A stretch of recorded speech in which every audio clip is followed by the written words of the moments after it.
So when we look at this blessing that's on Abraham, and we look at Joseph as an example, the blessing that's on Abraham, that's from Galatians 3, right? It says in Genesis 41, we talk about how Pharaoh had a dream. And it says in verse 8, and he sent and called for all the magicians of Egypt and all the wise men thereof. And Pharaoh told them his dream, but there was none that could interpret them onto Pharaoh. Sorry.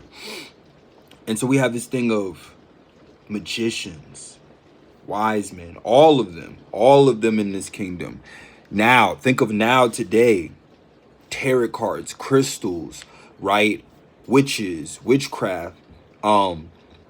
You go to psychics, but then even more wise men, the geniuses, even all the scientists. Oh, I went to Harvard, I went to Yale, I went to Princeton, I got this degree and that degree, and I studied at this school, and this person was over me, and I learned this and that, right? None of them had the answers for the world, the problems at hand, right? Because this dream was the coming of a famine. This was a rough, tough times, and know that there's even darker times coming now. So why is this blessing on you? Why? One of the reasons is for that overflow, for you to bless others. It talks about that you will bless all the families on the earth, right? All these nations will be blessed through you. It talks about this in Genesis 12 2 and 3 verses, but it says in Genesis 41 verse 38. Let's go to verse 39, right? It says, and Pharaoh said unto Joseph, for as much as God has showed thee all this, there is none so discreet and wise as thou art.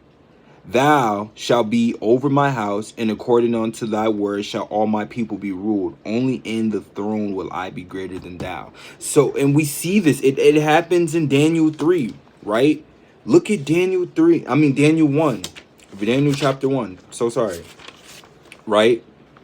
And it says in verse 17, as for these four children, talking about Daniel, Shadrach, Meshach, and Abednego, God gave them knowledge and skill in all learning and wisdom. And Daniel had understanding in all visions and dreams. And it says in verse 20, and in all matters of wisdom and understanding that the king inquired of them, he found them 10 times better than all the magicians and astrologers that were all in his realm. And once again, Nebuchadnezzar had a dream, couldn't figure it out. These are things to come. They had the answers. The world does not have the answers. This blessing is on you, so you have the answers, so you can go out. It says to labor into this rest. So when it talks about in Galatians 3, it's not by human effort. It's by the Spirit of God that is in us. It is by the blessing of Abraham that is upon us, right? So you rest, you spend time with God, and God will work out of you for the greater